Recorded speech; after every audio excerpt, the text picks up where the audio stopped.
Saat makan malam romantis di Bali, suamiku keluar untuk menerima telepon.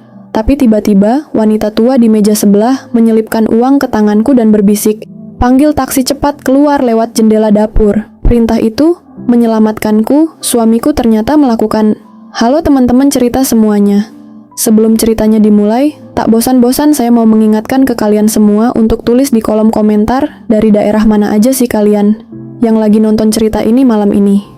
Coba tulis ya, siapa tahu ada yang satu kota, satu kampung, atau bahkan satu cerita juga sama kisah kita malam ini. Dan jangan lupa juga klik tombol like dan subscribe-nya supaya channel ini bisa terus berkembang dan menghadirkan cerita-cerita yang lebih seru, menyentuh, dan penuh makna setiap harinya. Sekarang mari kita mulai. Malam itu harusnya jadi malam paling tenang selama kami liburan di Bali. Dari awal rencana perjalanan, suamiku yang paling semangat ngajak makan malam romantis di pinggir pantai. Dia bilang, "Kita udah lama nggak menikmati waktu berdua tanpa distraksi." Dan aku setuju. Restoran itu cantik banget. Lampu-lampu kecil menggantung di atas meja, diterpa angin lembut yang datang dari arah laut. Musik jazz instrumental mengalun pelan, bikin suasana makin hangat dan intim. Meja kami tepat menghadap garis air, jadi tiap kali ombak datang, pantulannya menerangi wajah suamiku yang duduk di hadapanku. Aku sempat bilang, kalau kayak gini tiap malam, aku bisa bisa awet muda sampai umur 100. Dia ketawa kecil, senyum tipis yang selalu bikin aku nyaman.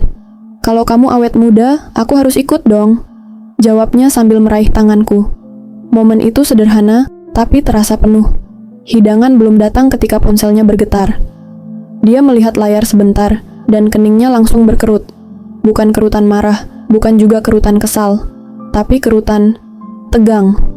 Aku sudah cukup lama hidup dengannya untuk bisa bedakan ekspresi-ekspresi kecil seperti itu.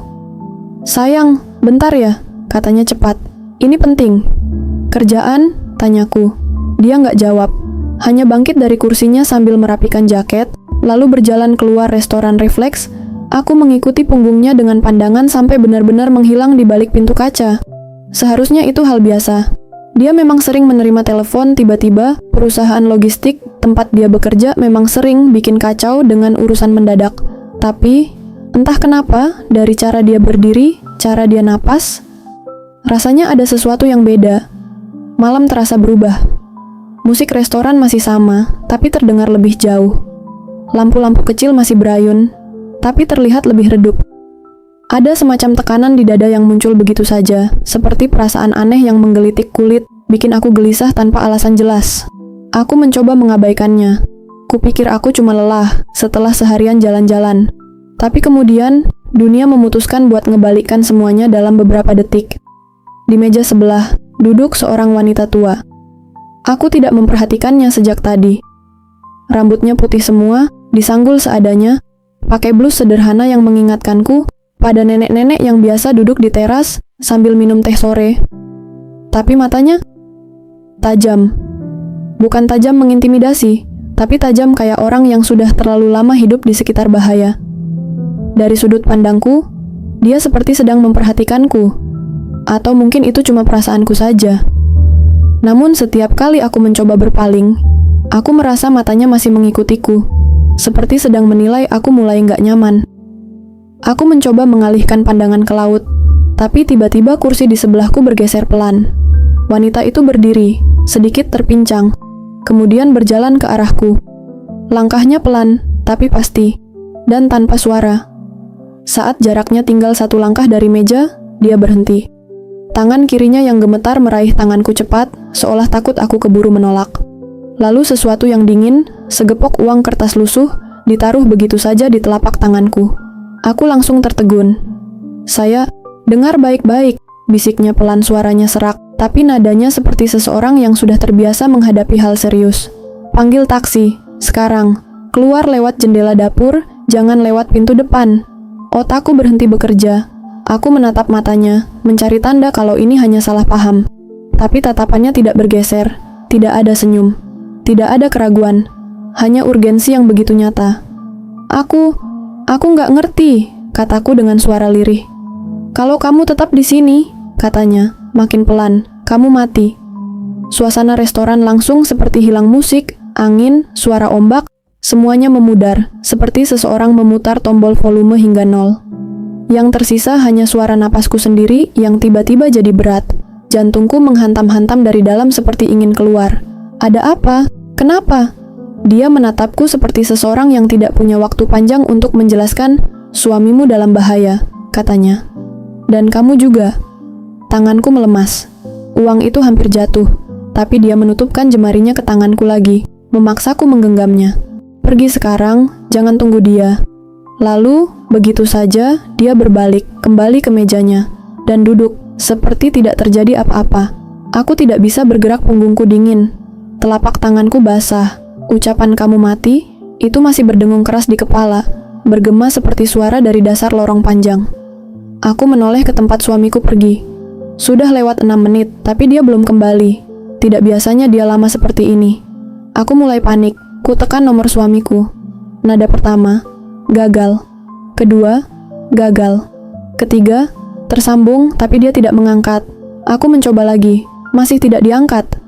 Rasanya perutku dicekik dari dalam.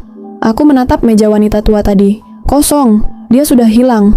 Aku berdiri mendadak, tapi kursi berderit terlalu keras, membuat beberapa orang menoleh.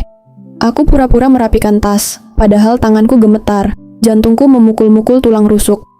Otakku penuh pertanyaan. Apa ini cuma lelucon gila? Apa ini sebenarnya prank? Apa wanita itu salah orang? Apa suamiku baik-baik saja?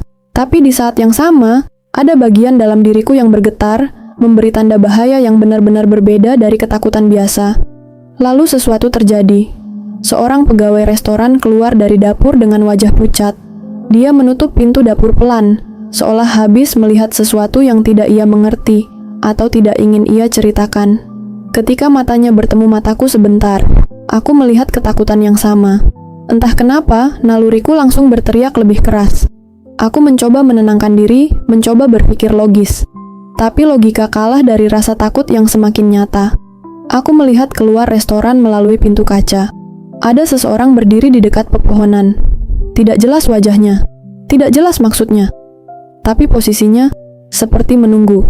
Aku tidak tahu apakah itu hanya tamu restoran lain atau orang yang ditakutiku sendiri. Yang jelas, tubuhku bereaksi duluan sebelum pikiranku sempat menganalisis.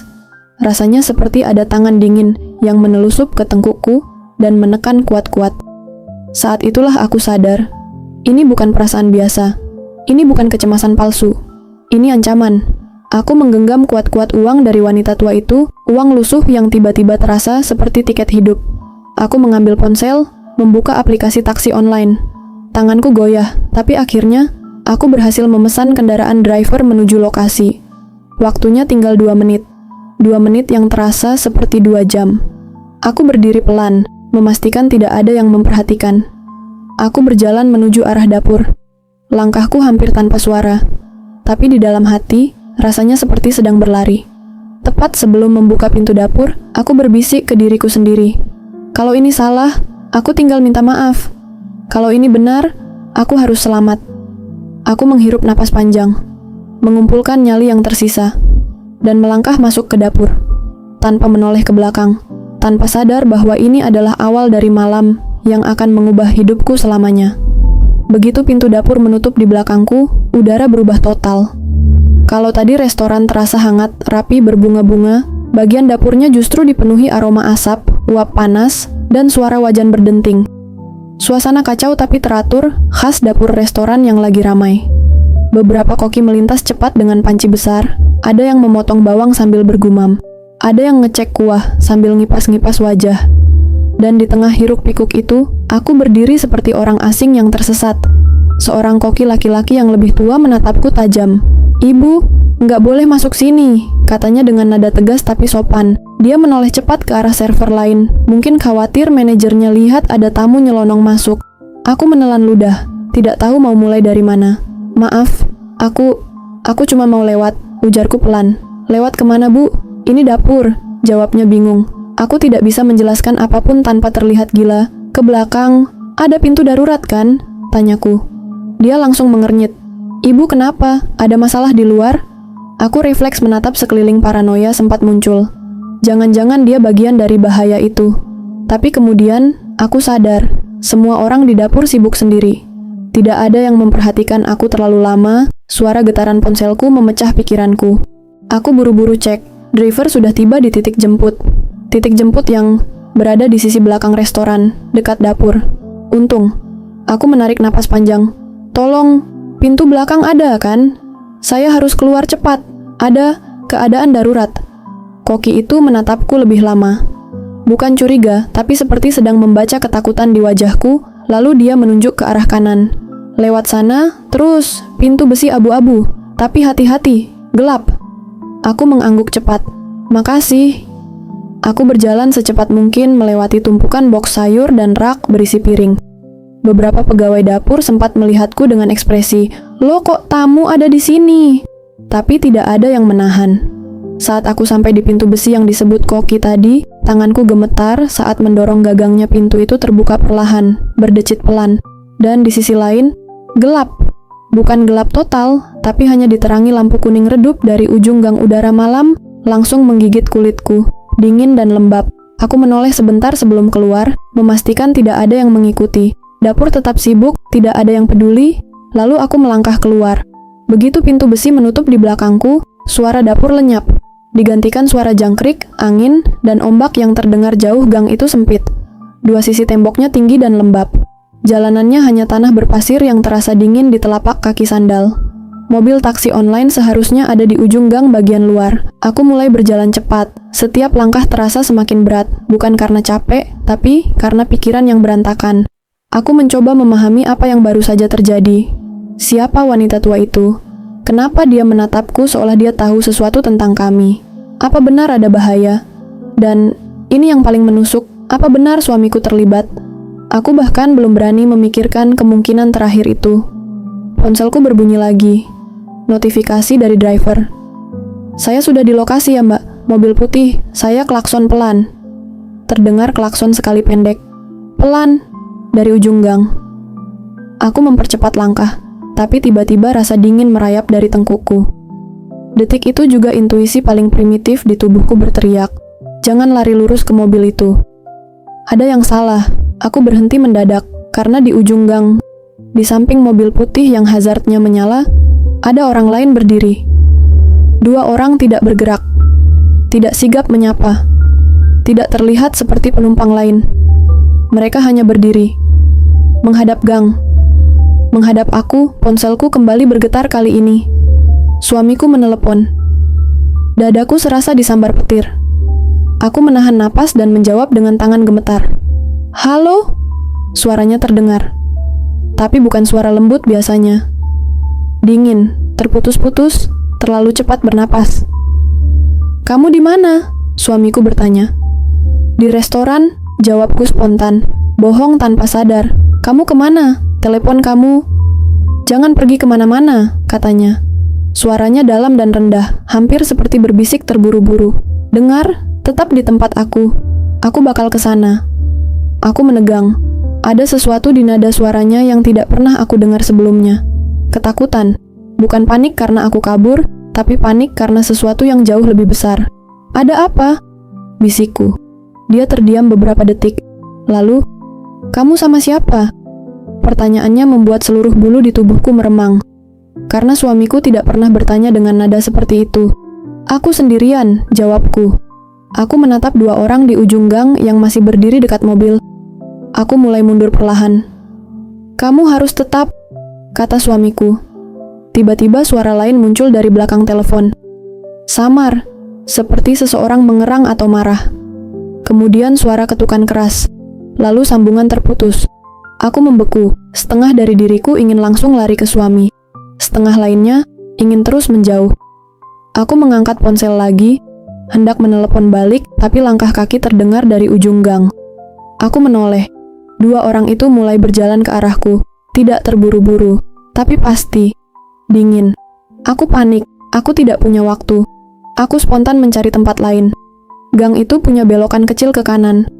Tanpa pikir panjang, aku langsung lari ke belokan itu. "Enggak, hei!" Seseorang berteriak dari arah mobil, mungkin driver. Tapi aku tidak punya waktu untuk menoleh.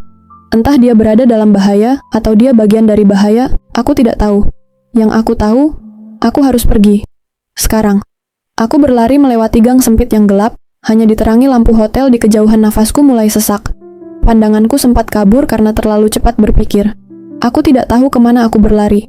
Aku hanya mengikuti naluri, sampai aku mendengar langkah lain di belakangku. Suara kaki menghajar tanah pasir. Lari, lari, lari. Aku hampir tersandung batu kecil. Sandalku hampir copot, keringat dingin mengalir dari pelipis sampai ke dagu. Aku tidak pernah lari secepat itu dalam hidupku. Akhirnya gang terbuka, masuk ke area belakang hotel yang lampunya lebih terang. Ada kolam renang kecil di kejauhan, dan beberapa orang sedang duduk-duduk santai. Aku berhenti. Terengah. Jantungku seperti memukul tubuhku dari dalam. Aku tidak berani balik ke area gelap. Aku melihat ke sekitar, mencari tempat yang aman. Ada pintu kecil menuju lobi hotel. Aku berjalan cepat, setengah lari, ke sana. Begitu masuk, AT hotel langsung menyergapku. Beberapa tamu menoleh, mungkin karena aku terlihat kacau rambutku berantakan. Nafasku berat, mata mungkin merah. Seorang resepsionis tersenyum menyapa, tapi aku menghampirinya terlalu cepat. "Mbak, saya boleh duduk di sini sebentar?" Suaraku serak. "Tidak masalah, Ibu. Ada yang bisa kami bantu." Aku ingin bilang semuanya, tapi aku takut mereka menganggap aku gila. Jadi, aku hanya berkata, Aku cuma butuh aman." Resepsionis itu mengangguk pelan, ekspresinya berubah khawatir. Dia mempersilakan aku duduk di sofa dekat meja resepsionis. Aku duduk, memeluk tas erat-erat. Tanganku masih gemetar, kakiku dingin. Semuanya terasa tidak nyata. Aku mengecek ponsel. Suamiku belum menelepon balik. Aku mencoba menghubungi wanita tua tadi. Tapi aku bahkan tidak tahu siapa dia. Tidak punya kontaknya. Tidak tahu namanya. Yang tersisa hanya suara bisikannya yang terus berputar-putar di kepala. "Suamimu dalam bahaya dan kamu juga." Aku memejamkan mata sebentar, mencoba menata napas. Tapi sebelum aku sempat menenangkan diri, ada seseorang duduk di kursi seberang meja resepsionis pelan. Tenang, seperti dia sudah menungguku. Aku membuka mata. Wanita tua itu, dengan tatapan lebih tajam dari sebelumnya. "Bagus," katanya pelan, "kamu mengikuti instingmu." Aku merasa tenggorokanku mengering seketika. "Kita harus bicara," lanjutnya, "sebelum mereka menemukanmu." Aku menelan ludah. "Kita?" Ulangku takut-takut. Wanita tua itu menatapku lama, terlalu lama, seolah dia sedang menilai apakah aku siap menerima jawaban yang aku tidak tahu akan seperti apa. Lalu dia berkata, "Suamimu bukan seperti yang kamu pikir. Ujung dunia seperti jatuh di kakiku. Dan untuk pertama kalinya malam itu, aku benar-benar tidak tahu siapa yang harus aku percaya." Begitu taksi itu belok ke arah jalan kecil yang penuh lampu temaram, aku baru sadar, tangan kiriku gemetaran parah. Bukan cuma karena takut, tapi karena aku merasa baru saja melompat ke dalam lubang gelap tanpa tahu dasar jurangnya sedalam apa. "Bu, yakin nggak apa-apa?" Mukanya pucat banget. Suara sopir taksi itu memecah lamunanku. Aku menatapnya sekilas lewat kaca tengah. Lelaki paruh baya, berkacamata, bawaannya kalem. Tapi dalam kondisi kayak begini, bahkan orang paling biasa pun bisa kelihatan mencurigakan. Aman, Pak. Cuman mabuk laut," jawabku ngawur. Padahal dari tadi kepalaku cuma muter ke satu titik, wanita tua itu. Kata-katanya, nada suaranya, uang yang dia paksa selipkan ke telapak tanganku. Semua terasa terlalu nyata untuk sekadar paranoia. Aku membuka genggaman tanganku. Uang itu masih di sana, ditekuk rapi, dan di balik lipatannya, aku melihat sesuatu. Selembar kecil kertas tipis, seperti sobekan buku catatan. Aku buru-buru membukanya. Tulisan kecil, cepat, tapi jelas. "Jangan pulang, jangan hubungi siapapun, jangan percaya pada suamimu malam ini." Jantungku langsung berhenti sepersekian detik. Rasanya seperti ada tangan dingin yang meremas tengkukku dari belakang. Sopir taksi mungkin melihat aku membatu, soalnya dia menurunkan volume radio dan melirikku lebih sering lewat kaca. Aku buru-buru menutup catatan itu dan menyimpannya di tas. Kenapa dia bilang begitu? Apa yang dia tahu? Dan kenapa suamiku yang selama ini paling sayang sama aku, tiba-tiba jadi orang yang harus dihindari? Aku memejamkan mata, mencoba bernapas perlahan, tapi lebih banyak kenangan berhamburan. Suamiku bukan tipe laki-laki kasar, tidak pernah bentak aku, tidak pernah angkat tangan. Ulang tahun selalu dia inget. Diajarin aku cara masak steak paling matang tapi juicy. Kalau aku flu aja dia heboh. Jadi, Apa? Semua itu cuma topeng? Ah, gila. Pikiran itu sendiri membuatku merasa muntah. Tiba-tiba suara ponselku berdering keras. Nada dering yang biasanya biasa aja, sekarang terdengar kayak sirin. Aku melihat layar. Suamiku. Aku membeku. Sopir taksi melirik, nggak diangkat, Bu. Aku mengangguk kecil, tapi jari-jari aku kaku. Perasaan buruk itu makin besar, seperti gulungan ombak yang siap menelan aku bulat-bulat. Nada dering mati. Lega sebentar. Lalu muncul notifikasi baru. 3 pesan dari suamiku. Kutarik napas panjang. Lalu kubuka perlahan. Sayang, di mana? Restorannya kaos, ada keributan barusan. Kamu aman? Angkat teleponnya. Aku khawatir. Dan tiba-tiba, perutku seperti dicekik dari dalam. Kalimatnya terlalu normal, terlalu lembut, terlalu seperti suamiku yang biasanya. Justru itu yang membuat aku makin takut. Wanita tua itu bilang, "Jangan percaya suamimu malam ini. Kalau benar dia berbahaya dan sedang mengawasi aku, tentu dia akan berusaha terdengar normal, kan?" Sopir taksi mendadak rem, mendadak. Duh, macetnya parah ya malam ini. Aku terhuyung sedikit ke depan, dan dari kaca jendela, itu pertama kalinya aku melihatnya. Wanita tua itu, dia berdiri di trotoar depan minimarket, masih pakai kardigan coklat yang sama. Rambut putihnya acak-acakan, matanya liar menyapu jalan, seperti mencari sesuatu atau seseorang. Dan mata kami bertemu. Aku terpaku. Dia yang tadi menyuruh aku kabur. Dia yang bilang suamiku bahaya. Dia yang nyelipin uang ke tanganku. Dia yang ngasih catatan kecil yang bikin dunia aku jungkir balik. Wanita itu melihatku. Bibirnya mengucap satu kata tanpa suara. "Cepat!" Aku panik. "Pak, bisa minggir sebentar? Saya mau turun," kataku terburu-buru. Sopir itu kaget. "Tapi Bu, ini di tengah jalan. Please Pak, penting." Setelah ragu beberapa detik, dia akhirnya menepi. Aku langsung membuka pintu dan menjejakkan kaki ke aspal. Lampu-lampu mobil melintas cepat. Angin malam. Bali membawa aroma asin laut bercampur asap knalpot. Wanita tua itu mendekat. Langkahnya pelan tapi sorot matanya tajam. Seperti dia tahu tiap detik itu berharga. Begitu dia cukup dekat, dia menggenggam tanganku erat-erat. "Dengar baik-baik," katanya tanpa basa-basi. Suaranya lebih tegas, lebih penuh wibawa dibanding di restoran. "Mereka sudah tahu kamu kabur, kamu nggak punya waktu lama." "Apa maksud Ibu? Siapa mereka?" Tanyaku terbata-bata. Dia menatapku lurus, tanpa kedip.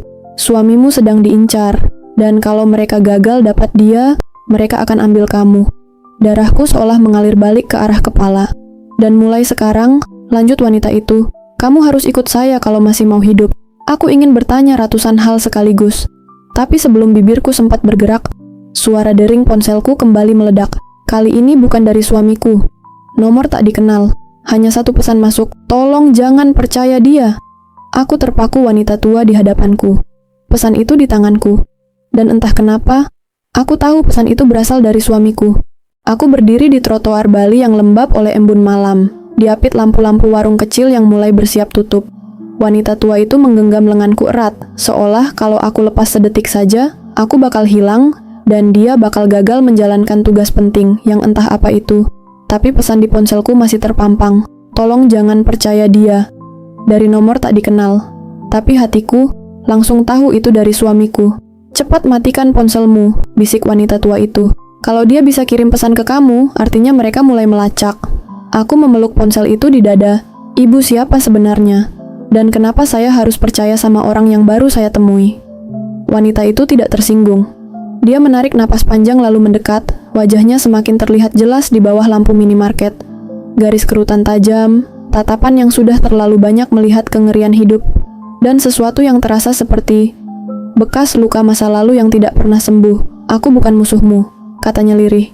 "Tapi aku juga nggak punya waktu untuk bujuk kamu. Setiap detik sekarang ini berarti."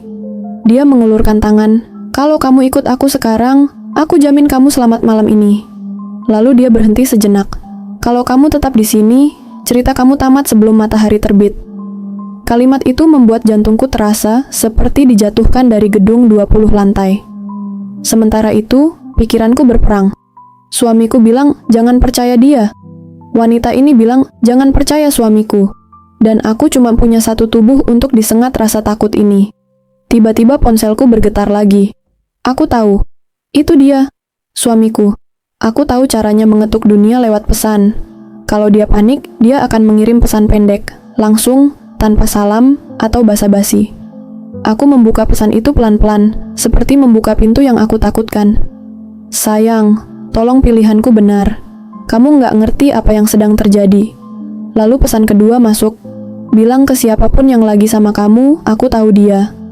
Aku menutup mulut dengan tangan. Suara itu, suaranya. Panik, putus asa. Wanita tua itu melihatku dan memicingkan mata. Dia menghubungi kamu lagi kan? Matikan sekarang. Apa ibu kenal suami saya? Tanyaku pelan.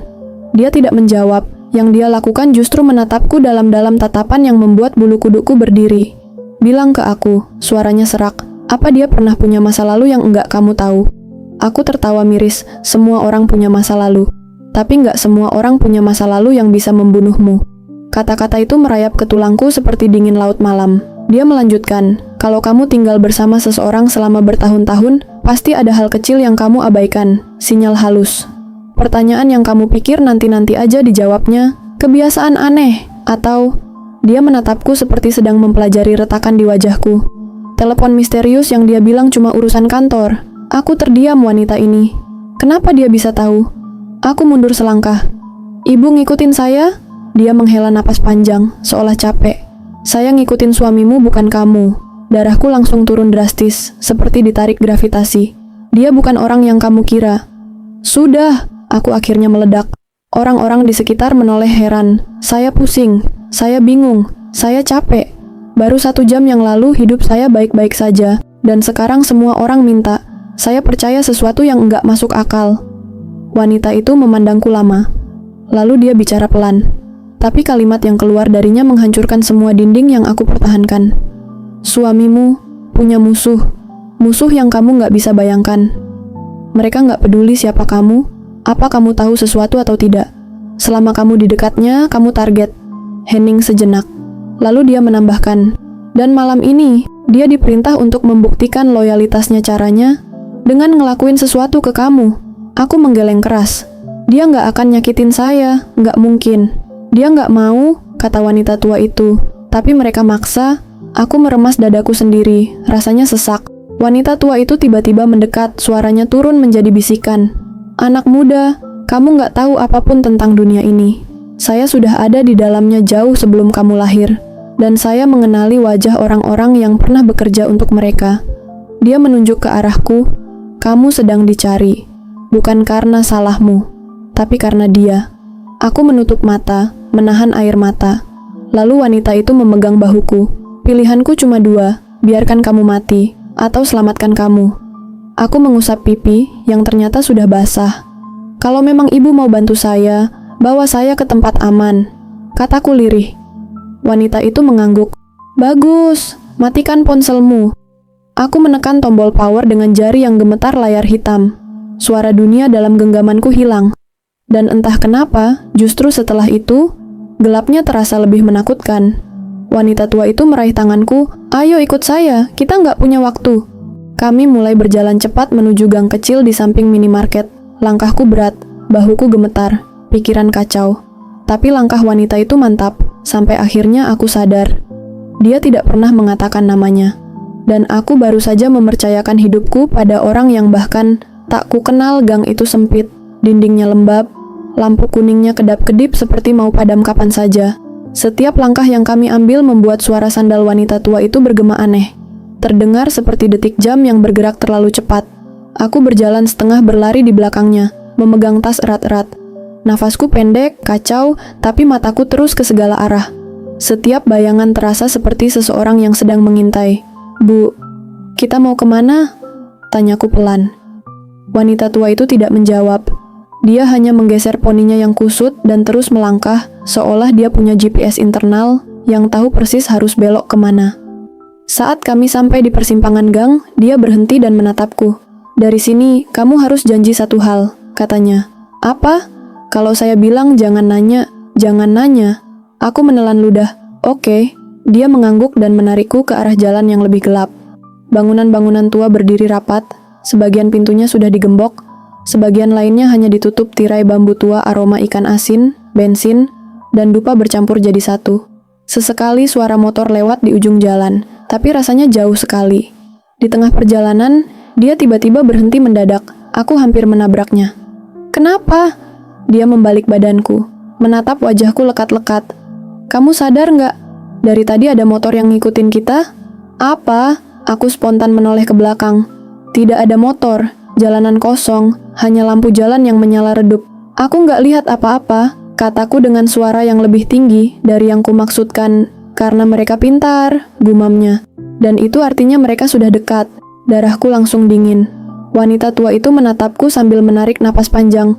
"Kamu harus siap dengan apapun yang akan terjadi dalam 10 menit ke depan." 10 menit. Waktu yang terlalu singkat untuk hidup, terlalu panjang untuk mati. Aku menggigit bibir, menahan ketakutan yang melompat-lompat di jantungku. Tapi sebelum aku sempat bertanya lagi, wanita itu kembali menarik tanganku. Kita percepat langkah. Kami keluar dari gang itu dan memasuki area yang lebih terang. Suara musik dari bar kecil di ujung jalan terdengar samar. Kehidupan malam Bali yang terlihat santai. Seolah tidak tahu bahwa aku sedang kabur demi nyawa. "Sebentar lagi kita sampai," katanya. "Sam, sampai kemana?" Suaraku pecah. Dia menatapku sekilas. Tempat aman. Dia tidak menjelaskan. Dan aku memutuskan untuk tidak menuntut. Tapi tepat ketika kami hampir sampai di mulut jalan besar, sesuatu terjadi. Telingaku menangkap suara mesin motor dari kejauhan. Suara yang bukan sekadar lewat suara yang mendekat. Cepat. Aku refleks menoleh. 2 motor melaju dari ujung jalan. Helm hitam. Jaket gelap. Tidak terlihat seperti turis wanita tua itu langsung mendorongku masuk ke lorong kecil di antara 2 bangunan. "Jangan lihat belakang," katanya panik. "Tapi, jalan!" Aku berlari, jantungku seperti mau meledak. Setiap detik terasa seperti satu babak hidup. Nafasku tidak teratur. Keringat dingin membasahi punggungku. Di belakangku, aku bisa dengar 2 motor berhenti mendadak, suara kaki meloncat turun. Suara langkah cepat. Wanita tua itu berlari mengejarku dari belakang. "Terus, jangan berhenti." Aku terus berlari sampai lorong itu berubah jadi tangga sempit. Aku menuruni tangga itu dengan terburu-buru, hampir terpeleset. Sampai akhirnya kami keluar di area parkiran belakang, sebuah guest house kecil. Wanita itu menarikku ke sebuah pintu besi yang setengah terbuka. "Masuk." Aku masuk. Dia menutup pintu dengan cepat. Suara langkah-langkah dari luar semakin dekat. Lewat celah kecil di pintu, aku melihat 2 bayangan hitam bergerak cepat menyisir gang. Wanita tua itu memegang bahuku, menahan napas bersama denganku. Kami mendengar suara seseorang. "Dia lari ke arah sini." Suara lain menjawab, "Cari terus. Bos nggak mau dia lolos." Aku menutup mulutku dengan kedua tangan, tubuhku gemetar, tanpa bisa dikendalikan. Wanita tua itu hanya memandangku, matanya memberi isyarat. "Diam, tetap tenang." Beberapa saat kemudian, langkah-langkah itu menjauh. Aku dan wanita itu sama-sama menghela napas panjang. "Bu," kataku dengan suara serak, "sebenarnya apa yang mereka mau dari saya?" Wanita itu duduk di kursi kayu tua, memijat dahinya. "Aku cuma bisa bilang satu hal untuk sekarang," jawabnya pelan. "Apa?" Dia menatapku, dan kalimatnya membuat darahku mengalir balik ke jantung seperti gelombang dingin. "Mereka menganggap kamu adalah cara paling cepat untuk menaklukkan suamimu." Aku terpaku. Wanita itu melanjutkan, "Dan kalau kamu berpikir bahwa dia nggak punya hubungan dengan mereka, kamu salah." Aku menggigit bibir, perutku terasa seperti dijatuhkan dari lantai 5. "Apa? Suami saya kriminal?" Wanita tua itu menatapku seperti menilai seberapa kuat aku menerima kebenaran. Lalu ia mengangguk. Pelan, tapi tegas. Aku terpaku di kursi kayu reot itu. Rasanya seperti ada benda tumpul yang menghantam dadaku berulang-ulang. Kalimat wanita tua itu masih menggema di kepala, "Suamimu kriminal." Aku ingin marah, aku ingin menyangkal. Aku ingin menertawakan kalimat itu, sampai wanita tua ini sadar betapa absurdnya tuduhan itu. Tapi mulutku terkunci. Karena jauh di sudut hati, ada bagian kecil dalam diriku yang selalu curiga. Bagian yang selama ini aku abaikan. Bagian yang selama ini aku bungkam dengan kalimat, "Ah, dia cuma sibuk kerja. Ah, dia cuma capek. Ah, dia cuma salah ngomong." Wanita tua itu melihat wajahku yang kacau. "Aku tahu berat buat kamu, tapi kamu harus dengar ini sebelum terlambat." Aku menggeleng pelan, suara tercekat. "Tolong, pelan-pelan, saya masih bingung." Wanita itu menghela napas, lalu duduk di kursi seberangku. "Baik, kita mulai dari hal paling dasar. Dia menatapku lurus. Kamu tahu suamimu kerja di bidang logistik, kan? Iya. Dia pernah cerita perusahaan apa, divisi apa, atau kenapa pekerjaannya selalu bikin dia keluar kota mendadak? Aku terdiam. Selama ini aku berpikir wajar aja kalau dia tidak pernah detail soal pekerjaannya. Aku percaya, itu hal normal dalam rumah tangga, kan? Wanita tua itu menyandarkan diri pada kursi. Dia nggak bohong soal logistik, tapi bukan logistik perusahaan biasa. Apa maksudnya? Dia mendekat, suaranya lebih pelan. Suamimu dulu bagian dari jaringan yang memindahkan barang-barang hidup. Aku terdiam. Otakku mencoba memahami kata barang-barang hidup, tapi wanita tua itu tidak memberiku waktu. Perdagangan manusia, lanjutnya. Anak-anak, wanita, TKI ilegal, wisata gelap. Dunia langsung terasa bergoyang. Aku memegang sisi meja agar tidak jatuh. Enggak mungkin. Suami saya orang baik, dia nggak mungkin terlibat hal kayak gitu. Wanita tua itu hanya memandangku lama, kemudian dia membuka tasnya dan mengambil sebuah foto lusuh. Ini suamimu, katanya pelan. Aku menatap foto itu, rasanya seperti dunia menamparku. Di foto itu, suamiku berdiri bersama 4 pria lain. Semua memakai jaket hitam. Wajah mereka keras, penuh kesombongan. Dan di belakang mereka, ada sebuah gudang yang dipenuhi kontainer biru. Tapi yang paling membuatku ingin muntah adalah yang ada di pojok foto. Kontainer dengan tanda perhatian, organik. Otak saya, suaraku patah. Nggak bisa, ini nggak bisa bener. Wanita itu menghela napas. Dia memang punya masa lalu gelap, tapi dia berhenti. Dia kabur dari kelompok itu, dan mulai hidup baru menikah dengan kamu. Lewati bertahun-tahun bersih, aku mengatupkan tangan di mulutku.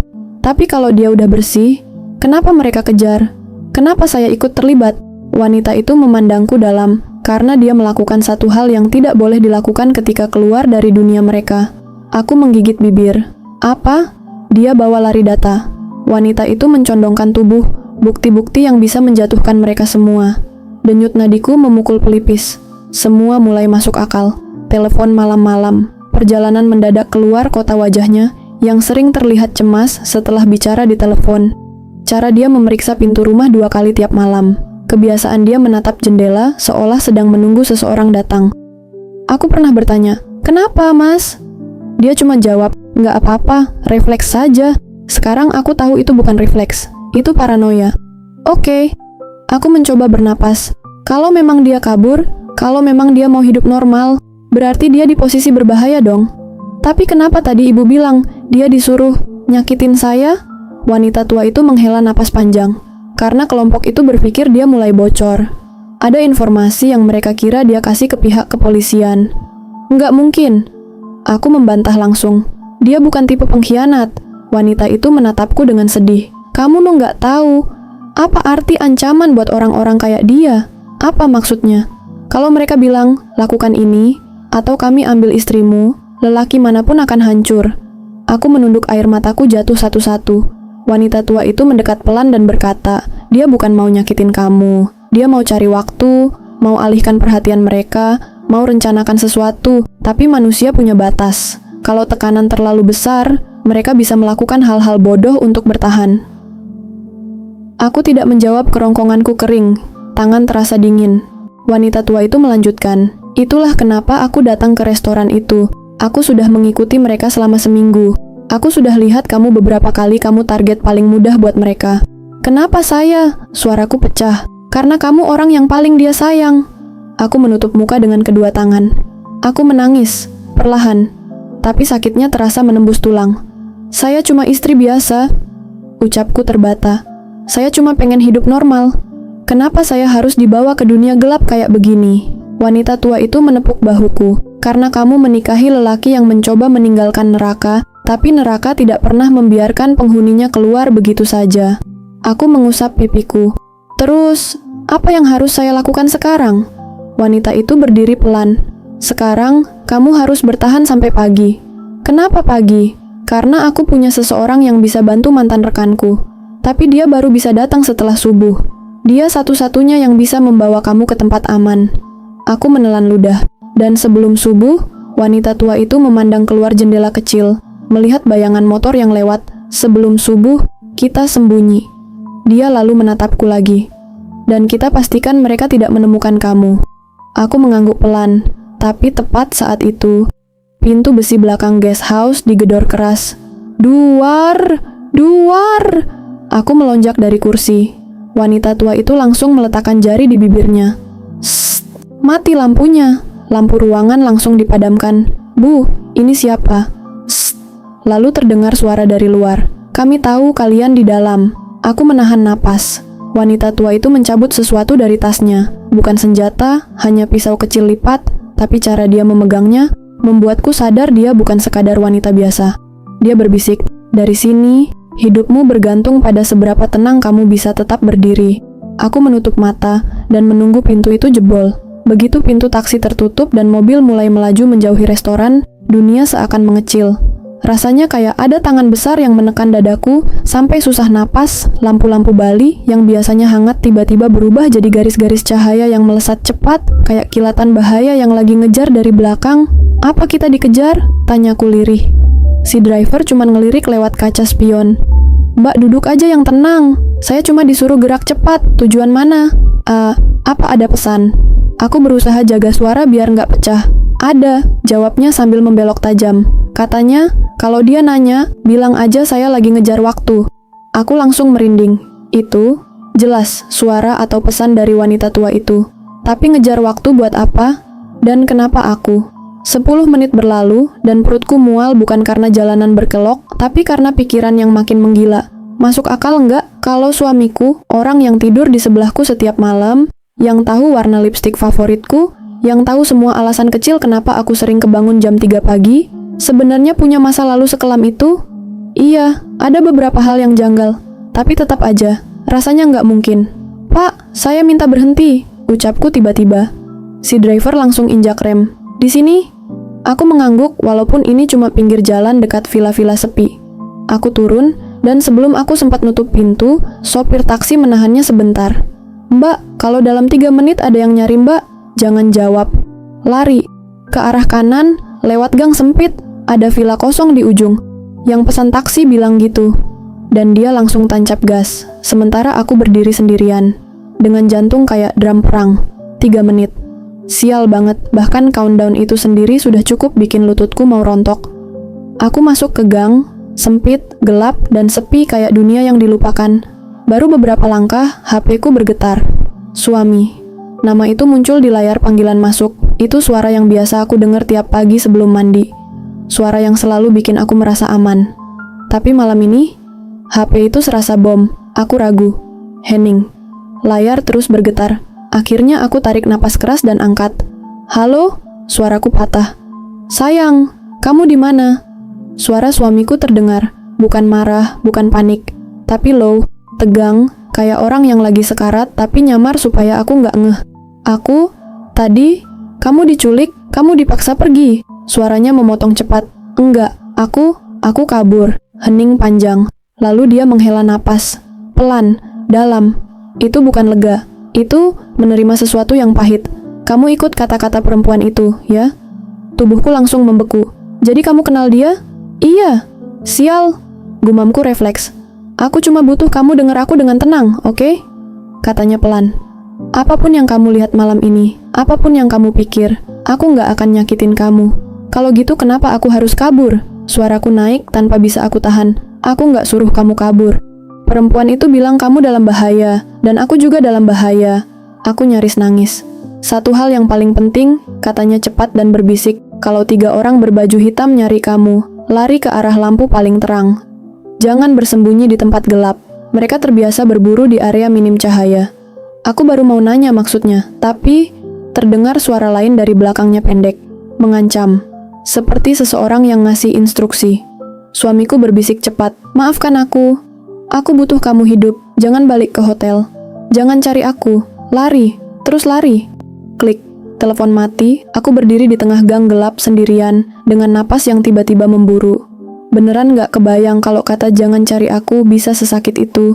Tapi 3 detik setelahku memejamkan mata dan berusaha mikir. Dari ujung gang, muncul bayangan 3 orang. Baju hitam. Langkah cepat. Kepala menoleh mencari. Oh, gila. Wanita tua itu benar. Suamiku juga benar. Dan aku benar-benar harus lari. Aku langsung sprint keluar gang. Napas sudah kayak orang habis dikejar anjing, rambutku berantakan, dan sandal hampir copot.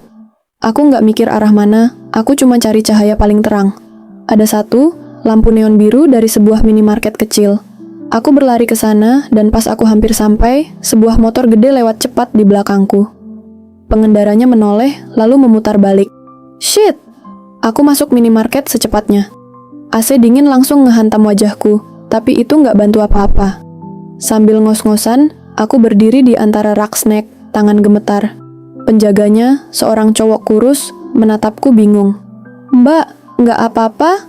Aku mau jawab nggak apa-apa, tapi lidahku rasanya berat. Dari balik jendela minimarket, aku lihat orang berbaju hitam berdiri di luar, kayak jagain pintu. Satu lagi naik motor muter pelan. Satu lagi menelpon sambil ngarahin pandangan ke minimarket 3. Mereka. Aku mau kabur ke pintu belakang, yang ternyata doyong dan bolong. Sial, minimarket kecil gini mana punya pintu keamanan. Aku merapat ke rak paling ujung, pura-pura pilih permen, padahal aku cuma nunggu momen buat ngacir. Dan saat itu terjadi. Pintu minimarket berbunyi. Tring. Wanita tua itu masuk. Dia melangkah santai, kayak bukan apa-apa. Pakaiannya sama. Selendang abu-abu, rambut putih disanggul, mata tajam dingin tapi penuh perhitungan. Dia ngeliat aku. Dan cuma berkata pelan, mereka cepat, kita harus lebih cepat. Aku gemetar. Sebenarnya, siapa mereka? Dan suamiku. Dia mengangkat tangan, menahan semua pertanyaanku. Kita nggak punya waktu. Wanita itu ngelangkah ke sisi rak, membuka satu panel kayu kecil yang bahkan aku pikir cuma dekor. Di baliknya ada lubang tembus ke lorong sempit bekas gudang. Masuk. Apa? Aku melotot. Saya bilang masuk. Aku menelan ludah. Di luar, 3 orang itu mulai melangkah mendekat ke pintu minimarket. Aku nggak punya pilihan lain. Begitu aku masuk, dia menutup panel itu dari dalam. Lorong gelap itu cukup sempit sampai aku harus merunduk. Sekarang jawab pertanyaan yang dari tadi kamu tahan, katanya tanpa menoleh. Kenapa aku nyelipin uang ke tanganmu? Kenapa kamu harus pergi dan apa hubungannya dengan suamimu? Aku mengangguk cepat, suara tercekat. Tolong, jelaskan semuanya. Wanita itu berhenti, menoleh. Menatapku sangat dalam, seolah mau memastikan aku siap dengar kebenaran yang bisa memporak-porandakan hidupku. Aku mantan agen perlindungan saksi, katanya pelan. Dan suamimu, bukan pria yang kamu kira. Napas aku langsung hilang. Tapi, dia menambahkan dengan tatapan yang sangat serius. Dia nggak jahat. Dia sedang mempertaruhkan nyawanya, supaya kamu bisa keluar hidup-hidup. Detik itu juga, aku tahu, bab ini baru awal dari kekacauan yang lebih besar. Dan waktuku cuma tinggal beberapa menit sebelum semuanya runtuh. Lorong sempit itu bau debu, kayu lembab, dan sesuatu yang nggak bisa aku jelasin, semacam aroma masa lalu yang disembunyikan terlalu lama. Aku merunduk, langkahku pelan, sementara wanita tua itu berjalan di depan dengan kepercayaan diri yang nggak masuk akal untuk seseorang seusianya. Di belakangku, samar-samar terdengar suara pintu minimarket dibuka paksa. Mereka sudah masuk. Apa mereka bakal nemuin kita? Bisikku, nyaris tanpa napas, tidak untuk beberapa menit, jawabnya santai. Tapi beberapa menit bisa jadi seluruh hidupmu. Cara dia ngomong bikin bulu kudukku meremang. Kami terus jalan sampai lorong itu berakhir di sebuah pintu kayu yang kusam. Wanita itu mengetuk 2 kali, lalu sekali, seperti kode tertentu. Pintu pun terbuka dari dalam. Ruangan kecil itu hanya punya 1 lampu gantung redup. Ada meja, 2 kursi, dan peta Bali yang ditempeli jarum warna-warni. Seperti markas kecil entah buat apa. Wanita tua itu menutup pintu dan memeriksa kuncinya, seakan dia sudah hafal semua prosedur pelarian. Aku tahu kamu bingung, katanya sambil duduk. Tapi kebenaran selalu datang dengan wajah yang kasar. Kamu harus siap. Aku mengangguk, walaupun sebenarnya aku belum siap apa-apa. Suamimu pernah bekerja untuk jaringan kriminal yang mengoperasikan perdagangan manusia, katanya langsung, tanpa perkenalan, tanpa drama. Jaringan itu bersembunyi di balik bisnis pariwisata. Kata-kata itu seperti palu godam yang jatuh ke wajahku. Aku menelan ludah. Nggak mungkin, dia bukan tipe orang begitu. Dia bergabung saat masih sangat muda dipaksa, atau setidaknya dimanipulasi. Dia memang bukan orang jahat. Tatapan wanita itu melembut sedikit. Itu sebabnya kamu jatuh cinta padanya. Aku memalingkan wajah dada, rasanya ditarik-tarik. Kalau dia bukan orang jahat, kataku pelan, kenapa mereka mau bunuh dia? Dan kenapa dia harus bunuh aku? Wanita itu menghela napas panjang, karena mereka pikir dia pengkhianat. Mereka merasa dia bocorin informasi bertahun-tahun lalu, dan malam ini mereka minta bukti bahwa dia masih loyal dengan membunuh istrinya. Aku hampir muntah ngucapinnya. Ya, aku memejamkan mata. Selama ini aku hidup sama seseorang yang berusaha jadi baik, tapi dikejar masa lalunya sendiri. Dia nggak pernah berniat menyentuhmu, lanjut wanita itu. Dia cuma butuh waktu buat nyusun cara biar kamu lolos. Tapi organisasi itu nggak akan nunggu. Jadi, telepon tadi, ultimatum, jawabnya cepat. Mereka mengawasi, dia disuruh menghabisimu, atau mereka habisi dia saat itu juga. Duniaku runtuh sekali lagi. Suara langkah di luar lorong bikin kami spontan menahan napas. Wanita itu berdiri, mendekati dinding tipis, dan mendengarkan. Mereka sudah menemukan pintu belakang minimarket, katanya pelan. Kita harus bergerak. Aku bangkit terlalu cepat sampai kursinya bergeser, dan menimbulkan suara wanita itu langsung memberi tanda diam, pakai jarinya. Aku menahan napas, sekitar 5 detik, 10 detik, lalu suara langkah itu menjauh. Aku ingin menangis saking tegangnya. Kita mau kemana? Tanyaku saat kami keluar lewat pintu kecil lain di belakang ruangan itu. Tempat aman, jawabnya. Tempat di mana kamu bisa lihat sesuatu yang harus kamu lihat. Kami melalui koridor pendek lain, dan tiba-tiba sudah berada di area parkir kecil di belakang gudang tua. Ada motor matic penuh goresan. Wanita tua itu menyalakannya tanpa ragu. Kamu bisa naik motor? Tentu saja. Dia tersenyum tipis. Dulu saya kabur dari pembunuh bayaran dengan nyetir motor tanpa rem. Ini jauh lebih mudah. Aku naik, memeluk pinggangnya. Motor melesat. Angin malam Bali mencambuk wajahku, tapi perasaan takut masih menempel kayak parasit jalanan berkelok. Lampu-lampu villa lewat kayak lampu-lampu horor, yang cuma peduli buat menerangi sedikit, lalu hilang lagi. Wanita, aku berteriak melawan angin. Kenapa kamu nolongin aku? Karena aku pernah gagal menyelamatkan seseorang dulu, jawabnya tanpa menoleh. Aku tidak mau gagal lagi. Ada luka di suara itu. Luka tua yang warnanya sudah campuran antara marah dan menyesal. Setelah 15 menit berkendara, kami berhenti di sebuah bangunan yang dulu mungkin hotel kecil, tapi sekarang terbengkalai. Catnya mengelupas, jendelanya pecah, halaman depannya penuh daun kering. Kita di sini karena, tanyaku ragu, karena seseorang menunggumu. Jantungku berhenti sepersekian detik. Siapa? Wanita itu membuka pintu hotel tua itu perlahan. Orang yang ingin memastikan kamu tetap hidup sampai besok. Aku menelan ludah masuk. Lampu-lampu tua di dalam menyala redup, seperti baru dinyalakan beberapa menit lalu. Bau debu dan karat menusuk. Lantai kayunya berderit setiap kali aku melangkah. Wanita tua itu menuntunku menuju lobi yang remang. Dan di sana, di tengah bangunan kosong itu, suamiku berdiri. Baju yang ia pakai saat makan malam masih sama, tapi kusut, ada noda tanah, dan wajahnya. Tuhan! Wajahnya penuh luka, darah kering, dan gurat capek yang dalam. Aku nge-freeze, napas hilang. Aku tahu kamu bakal benci aku, katanya pelan. Suaranya serak seperti habis dikejar neraka. Tapi kamu harus dengar dulu. Aku mundur 1 langkah. Kamu mau bunuh aku? Dia menggeleng cepat, hampir putus asa. Tidak, mereka pikir aku akan. Aku biarkan kamu kabur supaya mereka berhenti curiga. Semuanya terencana. Tapi, aku suaranya pecah. Kalau mereka tahu aku kabur, mereka bakal tahu kamu bohong. Dia tersenyum kecil. Senyum yang sama seperti saat pertama kali aku bilang iya waktu dia melamar. Tapi kali ini penuh sedih. Mereka sudah tahu, katanya. Karena aku yang ngasih tahu. Dek. Apa? Aku ngasih tahu mereka kamu kabur, lanjutnya, supaya mereka fokus ke aku, bukan kamu. Wanita tua di sampingku menghela napas berat, dia mengorbankan diri. Aku menatapnya, gemetar dari ujung kaki sampai ujung rambut. Kenapa? Kamu lakukan itu?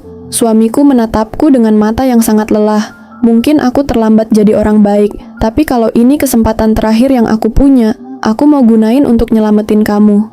Dunia runtuh lagi. Tapi kali ini dengan cara yang lebih menyakitkan daripada sebelumnya. Karena aku sadar, dia memang berencana mati malam ini. Demi aku, suara hujan mulai terdengar di luar hotel tua itu. Bukan hujan deras, lebih kayak gerimis yang nyapa tanah dengan hati-hati, tapi cukup buat bikin udara dingin menusuk tulang. Lampu-lampu redup memantulkan bayangan panjang di lantai kayu yang retak-retak. Dan di tengah ruang lobi kosong itu, aku berdiri menghadap suamiku. Orang yang baru saja ngaku kalau dia dengan sengaja mengorbankan diri. Aku mau kamu dengerin aku baik-baik, katanya, suaranya parau tapi stabil. Mereka udah tahu kamu kabur, dan itu artinya cuma satu. Apa? Tanyaku pelan. Bahkan suaraku sendiri kedengarannya asing. Mereka datang ke sini untuk aku. Dia menatap lurus ke mataku. Dan aku butuh kamu pergi sebelum mereka sampai. Wanita tua itu melangkah maju. Dia benar. Kita harus bergerak sekarang. Tidak ada waktu. Aku langsung melangkah mundur. Aku nggak mau ninggalin dia. Suamiku menggeleng cepat, hampir terisak. Kamu harus. Kalau kamu tetap di sini, semuanya sia-sia. Mereka bukan orang yang bisa kamu hadapi. Mereka sudah dekat. Potong wanita tua itu setelah menempelkan telinganya ke jendela. 2 motor, 1 mobil. Mereka menutup jalan masuk. Aku gemetar. Bukan karena dingin, tapi karena kenyataan. Ini bukan sekadar malam buruk. Ini eksekusi. Wanita tua itu menepuk lenganku. Dengar, kita punya 2 menit buat keluar lewat tangga belakang, setelah itu kita telat. Suamiku mengangguk, kamu pergi sama dia. Aku mendesis, marah dan takut berbaur jadi satu. Kamu mau mati sendirian di sini. Dia menatapku dengan mata yang familiar dan asing dalam waktu bersamaan. Kalau mereka dapat aku di sini, mereka puas. Mereka berhenti cari kamu. Jadi, kamu mau aku hidup dengan rasa bersalah seumur hidup? Suaraku pecah. Dia menghela napas panjang, lalu melangkah mendekat. Tangan yang biasanya hangat kini gemetar saat menggenggam tanganku. Sayang, kamu hidup itu bukan kesalahan, itu hadiah. Suaranya pelan, tapi garis tegas di wajahnya nggak bisa disembunyikan. Aku mungkin nggak pernah jadi suami terbaik, tapi aku mau akhir hidupku, gunanya buat sesuatu. Aku mau jawab sesuatu, tapi wanita tua itu tiba-tiba menarik lengan bajuku. Kalian dengar itu? Bisiknya. Aku menajamkan telinga. Ada suara langkah, jelas, teratur berat. Mereka sudah masuk hotel. Aku nggak mau pergi, kataku lirih. Aku nggak mau ninggalin kamu begitu aja. Kita bisa kabur bertiga. Suamiku tersenyum kecil. Kamu bisa kabur, kita enggak. Apa maksudnya? Dia terluka. Potong wanita tua itu. Punggungnya kena pukulan besi. Dia nggak bisa lari jauh. Kalau dipaksa, dia tumbang dalam 20 meter. Aku langsung mengalihkan pandangan padanya dan melihat benar. Dia nahan sakit yang jelas luar biasa. Napasnya terdengar seret, langkahnya berat. Tapi dia tutupi dari tadi. Pergi, katanya pelan tapi tegas. Sebelum semua ini nggak ada artinya. Air mataku tumpah begitu saja. Aku nggak mau. Sayang, kalau kamu tetap di sini, aku kalah. Kalau kamu pergi, aku menang. Itu kalimat paling kejam sekaligus paling lembut yang pernah aku dengar. Wanita tua itu membuka pintu kecil menuju tangga belakang. Waktu habis. Kita harus... Tiba-tiba terdengar suara kaca pecah di lantai atas. Lalu sesuatu jatuh menghantam lantai keras. Suara laki-laki marah. Ada senjata yang dikokang. Aku membeku. Suamiku langsung mendorongku ke arah wanita tua itu. Pergi. Aku pergi. Dia berbalik dan mengambil besi panjang dari lantai. Genggamannya gemetar tapi matanya tegas. Dia tahu ini akhir. Wanita tua itu menarikku masuk ke koridor belakang. Aku menoleh untuk terakhir kalinya sebelum pintu menutup. Suamiku berdiri tegak di tengah ruangan sendirian, menghadap pintu utama yang sebentar lagi akan dijebol. Itu terakhir kali aku melihatnya sebagai seseorang yang kucintai. Setelah itu, dia berubah menjadi orang yang memilih mati supaya aku bisa tetap hidup.